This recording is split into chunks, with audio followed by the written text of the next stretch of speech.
Sixième instruction.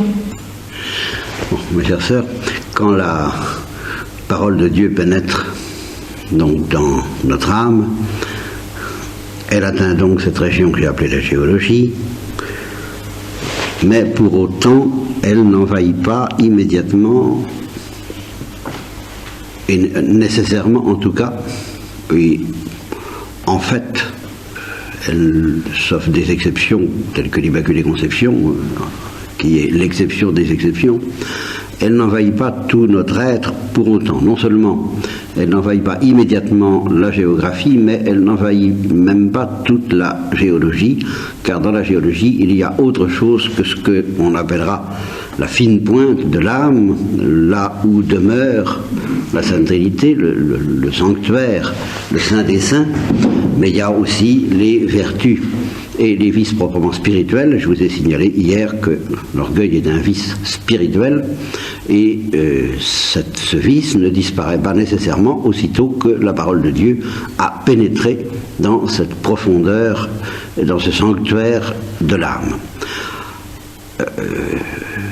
Et bien entendu, la géographie non plus n'est pas nettoyée pour autant. Et voilà pourquoi je vous ai dit ce matin qu'à ce moment-là, la parole de Dieu et l'amour de Dieu et la vie de Dieu et le Saint-Esprit lui-même sont enfermés dans notre âme comme dans une prison, ou dans une cage, si vous préférez. La cage pourra peut-être me servir à quelques comparaisons plus faciles à manipuler, à manier que la prison. Alors disons une prison ou une cage, ça ne change pas grand-chose. Et alors, c'est pour cela que je propose comme interprétation que je crois fidèle de la parole de l'Apocalypse, voici que je me tiens à la porte et que je frappe, c'est que, comme je vous le disais, l'amour de Dieu peut frapper à la porte de notre cœur du dehors, quand il est à la porte de notre cœur, c'est-à-dire quand notre cœur n'est pas habité par l'amour divin. Alors il fait le siège de ce cœur de pierre pour entrer, mais s'il a pu pénétrer, ce qui est le cas que j'évoquerai maintenant, eh bien il n'est encore pas content, et il est emprisonné dans ce cœur et il frappe à la porte pour sortir, après avoir frappé à la porte pour entrer, n'est-ce pas? Et il frappe à la porte pour sortir, mais alors pour sortir de la grande manière, n'est-ce pas? Et je comparerais cela au coup qu'un prisonnier peut frapper dans quelqu'un qui serait prisonnier d'un navire englouti sous les eaux, il frapperait contre la coque du navire pour demander à sortir, mais plus profondément, je penserais plutôt à un oiseau ou un poussin enfermé dans la coque, dans la coquille d'un œuf. Voyez, prisonnier de cette coquille, et au début ça va bien, il y est relativement à l'aise tant qu'il ne grandit pas trop. Mais quand cet amour grandit, alors il commence à se sentir à l'étroit dans sa prison et il frappe à la porte, il se tient à la porte de cette prison et il frappe pour qu'on le laisse sortir. Soit selon l'explosion volcanique que j'ai évoquée, soit selon l'éclosion plus douce mais toujours déchirante, pour laquelle justement nous devons pratiquer toute l'ascèse chrétienne et par conséquent toute l'ascèse religieuse. Ça n'a pas d'autre sens, je dirais, ça n'a pas d'autre intérêt. Ça n'a aucun intérêt en soi, ni l'ascèse, ni même la pratique de la vertu. On va dire qu'un point de vue humain, la pratique de la vertu, c'est toujours bon. C'est toujours bon à prendre parce que ça permet à l'être humain de s'épanouir d'une manière correcte et harmonieuse. Mais qu'est-ce que cela à côté de l'intérêt qu'il y a à pratiquer l'ascèse de manière à ce que ce cœur de pierre qui emprisonne notre cœur de chair, celui qui nous a été donné par la parole de Dieu, eh bien, vienne à craquer, vienne à se laisser déchirer pour laisser sortir l'amour que nous tenons prisonnier par le fait de nos vices et de notre endurcissement et de notre indifférence et de notre mépris et de notre bêtise qui est un corollaire. La bêtise, La débilité mentale est innocente, mais la bêtise n'est jamais innocente. Parce que la bêtise, c'est surtout et avant tout la bêtise du cœur. Toujours le cœur qui ne comprend pas. La sottise, c'est un péché. 9 fois sur 10. Comprenez que si c'est la sottise de quelqu'un qui ne sait pas faire une addition, ça va. Encore, faut-il faire ce qu'on peut. Hein. Mais si c'est la sottise de quelqu'un qui ne comprend pas l'amour, ça va pas. Ça va pas du tout, là, alors là. C'est un péché. Et pour que donc cette sottise soit inoffensive, pour qu'elle cesse d'être efficace, c'est-à-dire pour qu'elle cesse de paralyser l'amour de Dieu qui a été diffusé dans nos cœurs par le Saint-Esprit, eh bien, toute une ascèse est nécessaire qui correspond à ce que Saint Jean de la Croix appelle la purification active. Et qui correspond encore à ce que les médecins appelleront la gymnastique de l'accouchement sans douleur. L'accouchement sans douleur n'est pas un accouchement sans travail, au contraire, on travaille pour moins souffrir, c'est-à-dire pour aider la nature. Il est évident que si vous travaillez pour contrarier la nature, si vous travaillez pour suivre un programme qui n'est pas celui de la nature, ou celui de la grâce quand il s'agit de la grâce, alors vous allez travailler et vous allez multiplier vos souffrances. Mais si vous travaillez intelligemment, de façon à faciliter, à frayer un chemin, comme il est dit de Jean-Baptiste, n'est-ce pas, frayer les voies devant celui qui doit venir, eh bien vous souffrirez moins au total, et en tout cas vous souffrirez d'une manière plus féconde les souffrances inévitables que nous avons à souffrir pour que vienne au monde notre visage éternel, les douleurs de l'enfantement. Eh bien là aussi, pour ces douleurs de l'enfantement, il y a un accouchement sans douleur, c'est-à-dire que c'est pas sans douleur, mais c'est surtout pas sans travail, et c'est pas non plus complètement sans douleur, mais c'est sans douleurs inutiles. Inutile par notre faute, parce que une douleur aggravée par notre sottise et notre entêtement, et je dirais notre cruauté, mais nous y reviendrons.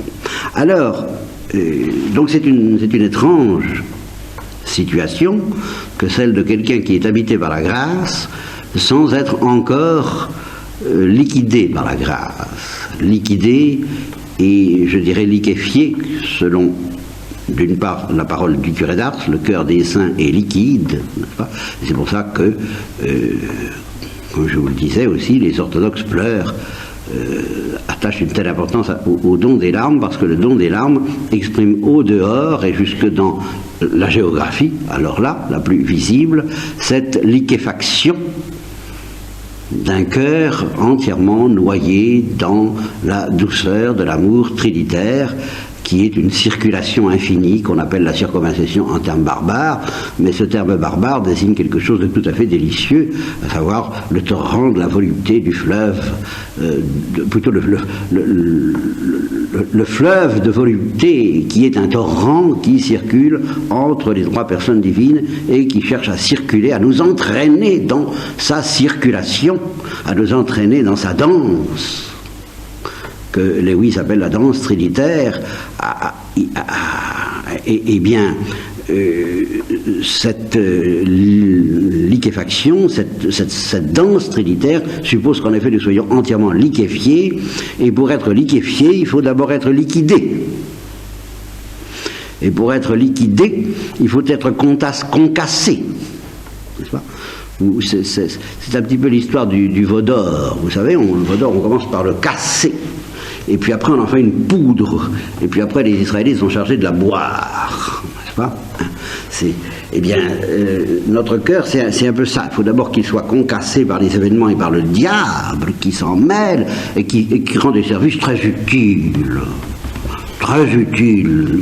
Vous savez ce que disait le curé d'Ars, n'est-ce pas? Le grappin et moi, nous sommes quasi camarades, et dans une certaine perspective, Dieu pourrait dire: qu'est-ce que je ferais sans Satan? Enfin, je pourrais pas m'en passer, moi, de cet être-là, n'est-ce pas? Il fait le gros œuvre. Vous voyez, le gros du travail, c'est lui qui fait. Il cogne, il casse, il détruit, il démolit ces cœurs rebelles. Alors, après ça, on les triture. Ça n'est plus tout à fait Satan, c'est autre chose. C'est la vertu, et c'est l'ascèse, et c'est la pratique des mortifications variées. Et puis après ça, on moule le grain dans une espèce de toute façon, ce que ça devienne de la farine. Et puis après ça, on liquéfie. Et à ce moment-là, quand le cœur de Pierre est ainsi, il y a une phrase qui s'appelle la contrition. Soit étymologiquement, c'est exactement ça que ça veut dire, n'est-ce pas? Il y a un cœur contrit et humilié, tu ne le méprises pas, ô mon Dieu, c'est ça. Hein, quelqu'un qui a été cassé en 1000 morceaux, en 1000 miettes de préférence. Il vaut mieux qu'il y en ait 1000 que 100, vous savez, c'est plus près du liquide. C'est plus près de la poudre, et par conséquent plus près du liquide. Il faut être réduit en poussière pour que justement les chars d'Aminadab, n'est-ce pas, puissent passer sur nous plus aisément. Eh bien, c'est la contrition, ça. Et c'est pour ça que j'étais, sans connaître l'étymologie du mot, à ce moment-là, avoir un cœur brisé de douleur par la vue de ses péchés, j'étais déjà très agacé au moment où je venais de revenir à l'église et de retrouver les missels de mon enfance, de trouver cette phrase étrange, si vous y réfléchissez bien un peu, dans les missels préparés, ou dans les pages du missel qui devait préparer le chrétien à se confesser. Excitons-nous à la contrition. Je ne sais pas si vous vous rendez compte. N'est-ce pas? Vous voyez d'ici, s'exciter à être écrasé. Excitons-nous à être écrasés de douleur. Voilà. Alors là, vraiment, à nous la méthode Coué. Hein. Je suis écrasé de douleur. Oui, enfin bon, bref, je n'insiste pas. Bien. Alors, il faut que vous sachiez que le Christ, c'est ça qu'il veut.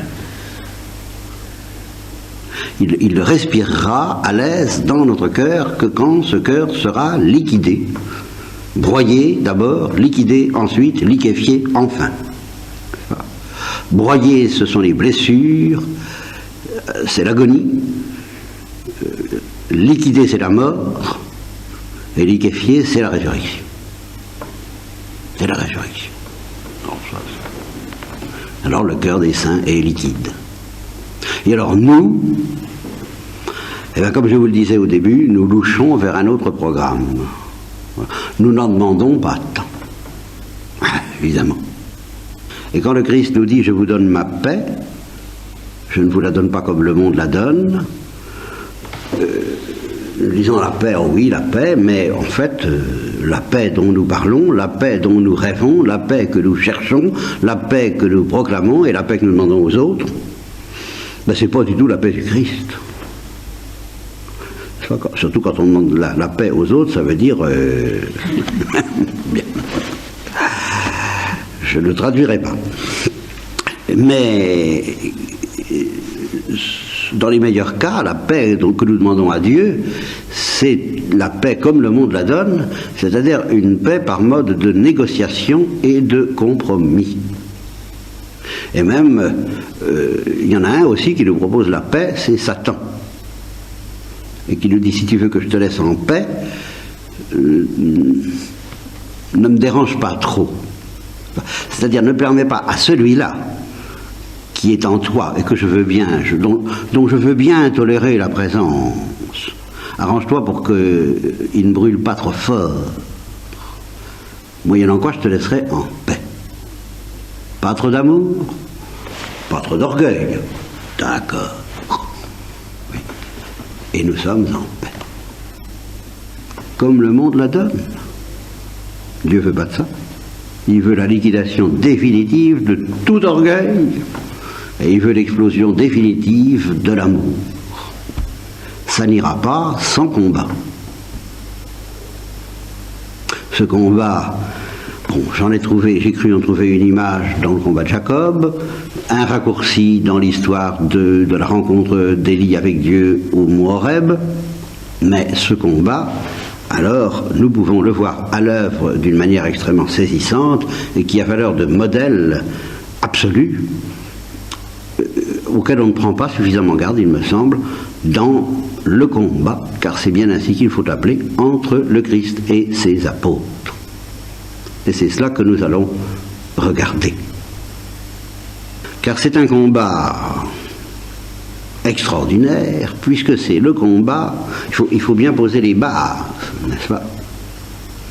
C'est que justement, si vous lisez le texte de l'Évangile, on a l'impression, qui n'est pas fausse d'ailleurs en un sens, que les apôtres se sont rendus immédiatement, sans combat, à Jésus-Christ. Ils les regardent, ils sont foudroyés, il leur dit « Viens et suis-moi, je ferai de toi un pêcheur d'hommes ». C'est fini, ils le suivent. « Seigneur, tu as les paroles de la vie éternelle, à qui irions-nous » Ils ne discutent pas, et là où les Juifs, justement, sont scandalisés, s'arrêtent, se braquent, refusent de suivre, le Christ leur dit « Mais et vous ? Vous aussi, vous voulez partir ?» Et Saint Pierre répond « Nous ne pouvons pas. Nous ne pouvons pas. Nous sommes tes prisonniers. Tu nous as eus. On voudrait bien. » Ah, il ne le dit pas, mais on peut le soupçonner par bien des signes, par bien des côtés de notre être. On voudrait bien. Parce que quand on les voit partir, on les comprend. Ah oui, vraiment, on les comprend, parce que toi, par contre, on ne comprend pas. Justement. Et c'est là où nous allons voir le paradoxe passionnant. Je vous ai parlé du cœur qui ne comprend pas du tout l'amour de Dieu. Et là, nous allons découvrir un cœur qui s'est laissé atteindre et emporter et conquérir complètement par l'amour de Dieu et qui ne comprend pas. C'est ça les apôtres et c'est ça nous. Nous ne comprenons pas. Et tout notre drame, toute notre misère, tous nos problèmes, comme on dira aujourd'hui, toutes nos difficultés, toute notre histoire vient de là. Nous ne comprenons pas. Nous avons tout compris et nous n'avons rien compris. Alors on voudrait bien partir parce que nous ne comprenons pas, en effet, mais nous avons quand même compris que tu as les paroles de la vie éternelle, alors à qui irions-nous, n'est-ce pas? Nous serions, si nous te quittions, comme des brebis sans pasteur. Nous ne pouvons pas partir, nous sommes vaincus. Eh bien, ces hommes qui sont vaincus d'une manière qu'on peut désirer, et dont justement l'histoire de la jeune fille que j'ai évoquée, qui est devenue religieuse plus tard, et chrétienne déjà, sans aucun contact avec l'Église au début, c'est bien ça, elle a été vaincue, et on pourrait se dire, elle a été liquidée. Eh bien, elle n'a pas été liquidée du tout. Il a fallu toute sa vie, elle est encore en train de se faire liquider maintenant, car elle est hémiplégique, et le travail se poursuit, ça va bien. Ça va bien, merci, comme on dit. Elle se fait liquider, ça vient, ça se termine. On peut espérer la gloire pour cette âme, je l'espère de tout mon cœur, je le demande pour elle, mais c'est pas fini, c'est l'œuvre de toute une vie. Bien, si nous regardons les apôtres, alors c'est pathétique de voir donc des hommes qui ont tout quitté pour suivre un séducteur aussi extraordinaire que Jésus-Christ et qui ne comprennent rien ou pas grand-chose à ce qu'il fait et qui lui résistent. Parce que, justement, leur cœur reste dur. Vous avez le cœur dur. Et il est inouï que ce combat ne prenne fin qu'à la Pentecôte. Alors, mesurez tout ce qu'il aura fallu que Jésus-Christ fasse pour mettre fin à ce combat. Tout ce qu'il fasse et tout ce qu'il subisse, tout ce qu'il pâtisse. Il a fallu tout le spectacle qu'ils ont eu pendant 2 ans sous les yeux. Les miracles, les guérisons, les enseignements, les affrontements dont nous reparlerons peut-être. Je ne sais pas trop. Mais enfin, quels affrontements pathétiques entre des êtres qui s'aiment. Et puis, le grand affrontement là où ils n'ont plus été d'accord du tout. Je dirais la brouille, le divorce entre les apôtres et Jésus-Christ au moment de la croix. Ils n'étaient plus d'accord. Et ils n'étaient plus d'accord, il faut bien comprendre pourquoi, c'est parce qu'ils étaient prêts à donner leur vie pour éviter ça. Ah ça, alors là, allons à Jérusalem et mourons avec lui, tirons l'épée, faisons le coup de feu, comme on dirait aujourd'hui, n'est-ce pas? Ça, alors là, la générosité héroïque de ceux qui donnent leur vie pour la patrie, ils l'avaient pour Jésus-Christ, et pour le judaïsme, et pour eux ça ne se distinguait pas, quoi, pour Israël, pour le destin, pour le royaume d'Israël, voilà, pour le royaume d'Israël, ils étaient prêts à donner leur vie. Et Jésus n'a pas voulu de ça. Alors là, il n'y a pas eu que la peur. Je ne dirais pas que la peur n'est rien. C'est le désaccord qui est grave. Et alors là, eh bien, ils ont douté. Alors ce qui s'appelle douter, à part peut-être Saint Jean, que l'Évangile lui-même nous présente au pied de la croix, et à qui Jésus a dit du haut de la croix, voici ta mère, ce qui peut laisser espérer que lui, il a maintenu le cap parce qu'il était guidé par l'amour, peut-être, n'est-ce pas? Le disciple qui a reposé sa tête sur la poitrine du Christ, le disciple que Jésus aimait. Alors celui-là, il y a toute une tradition qui semble impliquer que, au fond, déjà plus ou moins protégé par le manteau et le cœur de la Sainte Vierge, il n'a pas flanché parce que le cœur l'a emporté sur l'intelligence, au fond c'est ça, et le cœur, mais le cœur trinitaire, le cœur brûlant, le cœur de feu, pas le cœur à la, je suis tenté de dire à la Saint-Pierre, qui n'était pas encore saint. Mais les autres apôtres, ils ont tous dit, comme les disciples d'Emmaüs, nous avions espéré. Mais ça n'a pas l'air de se présenter comme ça.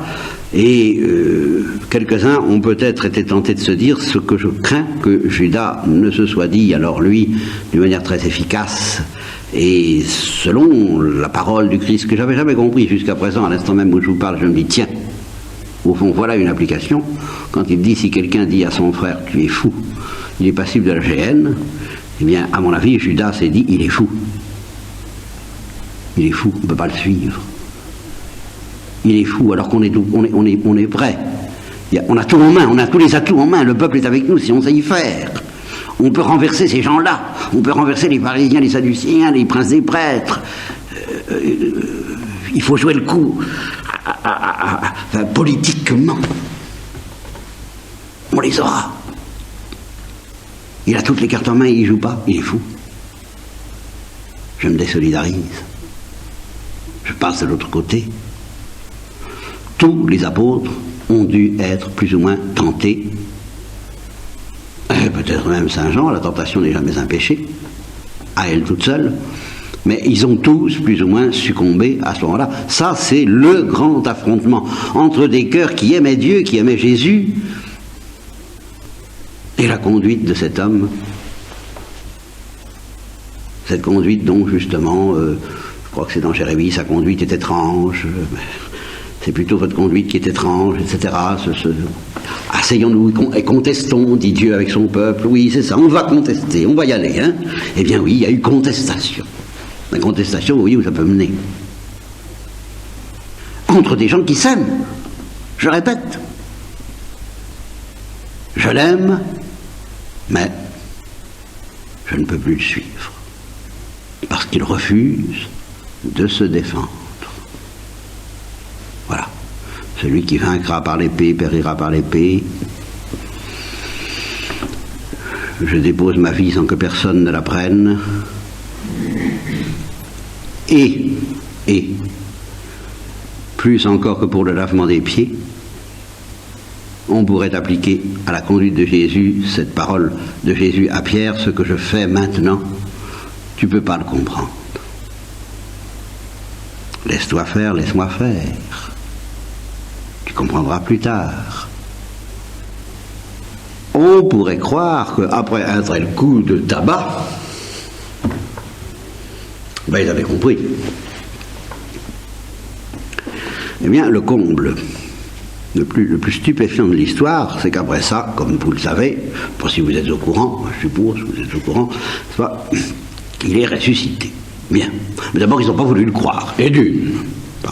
Il a fallu Marie-Madeleine, parce qu'elle y allait avec le cœur. Toujours la même chose.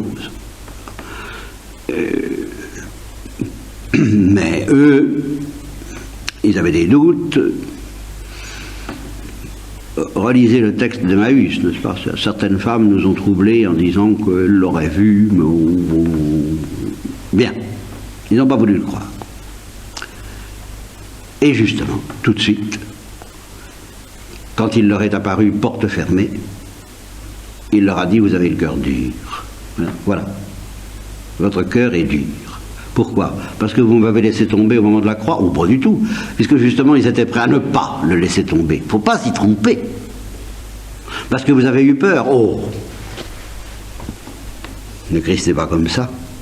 Il ne va pas nous reprocher d'avoir peur. Si nous n'avions que peur, comme il aurait pitié de nous, comme nous ferions de lui ce que nous voudrions, si nous n'avions que peur, si nous n'étions pas orgueilleux, mais bon. Question ridicule. Non, parce qu'ils n'ont pas voulu croire à la résurrection. Vous voyez, ça continue. C'est pas fini. Non seulement ils n'ont pas voulu de la croix, mais ils ne veulent pas de la résurrection. La croix parce que c'est trop horrible, et la résurrection parce que c'est trop beau.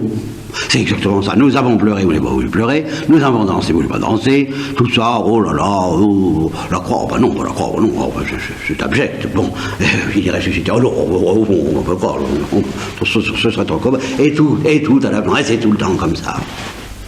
Voilà les cœurs qui ne comprennent pas Dieu. Vous avez le cœur dur. Je suis ressuscité et vous ne me croyez pas. Alors pour faire bon poids, de même que Pierre a représenté les apôtres en train de trahir par sa trahison officielle de premier pape, eh bien Thomas a représenté les apôtres par son endurcissement de sceptique. Si je ne vois même pas mes mains, je ne croirai pas. Bien. Mais c'est pas tout. Alors ils ont cru, ils ont dédié croire, ils sont rendus à l'évidence. Oui, parce que tu m'as vu, Thomas, tu as cru, heureux celui qui n'a pas vu et qui a cru. Il t'en a fallu des preuves, hein. Tu as voulu des preuves, mais les voilà les preuves. Pleure un peu. Pleure. Et je viens de voir un cas de quelqu'un à qui Dieu a cédé. Un cœur de feu et une tête dure. Un cœur indomptable et une tête indomptable, qui n'avait pas voulu céder pendant des années. Eh bien, c'est Dieu qui a cédé. Alors elle pleure. Ça y est. Elle est vaincue. Parce que Dieu lui a cédé. Bon, Thomas, je t'ai cédé. Ah, si tu ne m'avais pas obligé, tu ne serais pas plus heureux, celui qui n'a pas vu. Et qui a cru. Tu m'as obligé à te donner des preuves. Eh bien, voilà les preuves. Bien. Alors là, ils admettent. Ils admettent et ils sont quand même bouleversés. Il y a des passages magnifiques. Il y a Pierre qui se jette à l'eau dès que Jean lui dit c'est le Seigneur, n'est-ce pas? Ils le reconnaissent à la fraction du pain. Ils le reconnaissent à une intonation de voix comme Marie-Madeleine, Myriam, n'est-ce pas? Ils le reconnaissent à un petit signe, pas du tout uniquement à cause de la foi, c'est ridicule. Ils le reconnaissent parce que il y a un je ne sais quoi qui se déclenche et qui instille une musique auquel ils le reconnaissent, c'est le Seigneur. Alors ils sont quand même bouleversés, ils sont quand même émus, ils sont quand même heureux, ils sont quand même tressaillants. Ils n'ont pas encore compris. Est-ce que c'est maintenant, enfin, bon, après cet épisode fâcheux, sur lequel nous passons l'éponge, parce que je reconnais que nous n'avons pas compris. Alors maintenant que, en effet, tu as passé par les portes de la mort et que tu es ressuscité comme tu nous l'avais... Évidemment, il avait essayé de les préparer, il avait essayé de leur faire comprendre, la transfiguration s'était fait pour ça. Est-ce que c'est maintenant que tu vas rétablir le royaume d'Israël? Ils en viennent toujours. Ah ça, ils ont l'esprit de suite. Hein? Alors, le langage de Jésus peut se résumer ainsi. Décidément, mes pauvres enfants, mes pauvres amis, mes pauvres petits, mes pauvres bien-aimés, il y a un mur entre vous et moi. Et après tout ce que j'ai fait, je n'ai pas renversé le mur, les murailles de Jéricho résistent toujours. Après tout ce que j'ai fait et tout ce que j'ai subi, les murailles de Jéricho, le veau d'or est toujours debout, comme chante. Eh bien, les murailles de Jéricho sont toujours intactes. Et ma conviction est faite, elle était faite d'ailleurs depuis le début, mais la vôtre maintenant, je voudrais qu'elle soit faite. Je pourrais rester avec vous pendant 107 ans, apparaître tous les 8 jours, au milieu de vous comme je le fais maintenant, à l'heure de la messe de préférence. Hein. Ça serait quand même mieux, ça serait quand même plus facile de croire si tous les dimanches, à l'heure de la messe, on avait une apparition de Jésus-Christ, qui me rappelle une petite histoire que je m'excuse de glisser parce que je risquerais de l'oublier après et qui est vraiment délicieuse. Il s'agissait d'un groupe d'exaltés, je pense, qui se déplaçait, qui avait beaucoup d'apparitions de la Sainte Vierge, qui était plus ou moins suspect au clergé. C'était du côté de la Chalosse, par là, tout le sud-ouest, mais encore plus sud-ouest que vous, enfin plus. Alors, il y avait des révélations, des apparitions, des tas de choses.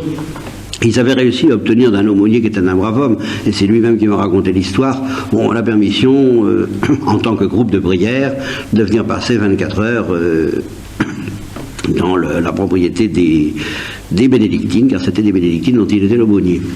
Alors, ils avaient téléphoné, ils avaient obtenu l'autorisation, et bien, c'était entendu, dimanche, vers telle heure, ils arriveraient, et alors il a reçu un coup de fil d'un laïc qui lui a dit « Est-ce que c'est bien à 5 heures que doit avoir lieu l'apparition ?» N'est-ce pas? Bon, eh bien, si on pouvait compter ainsi sur une apparition, alors, ce que le Christ a dit à ses apôtres, si je pourrais très bien faire ça, il pourrait très bien faire ça, ce qu'il a fait pour ses apôtres pendant 40 jours, je maintiens les 40 jours, en partie symbolique peut-être, mais en partie réelle, il y a eu un délai entre la résurrection et le départ. Ah, c'est à ça que nous allons arriver, la fête du départ. Eh bien, si je continuais indéfiniment et partout dans le monde ce que je suis en train de faire avec vous, ça ne servirait, pendant 107 ans et pendant 2000 ans, ça ne servirait à rien. Le muraille de Jéricho serait toujours là. Alors, mes petits-enfants, au revoir. Je m'en vais. Il vous est avantageux que je m'en aille. C'est le seul moyen qui me reste pour vous donner enfin un cœur qui comprenne.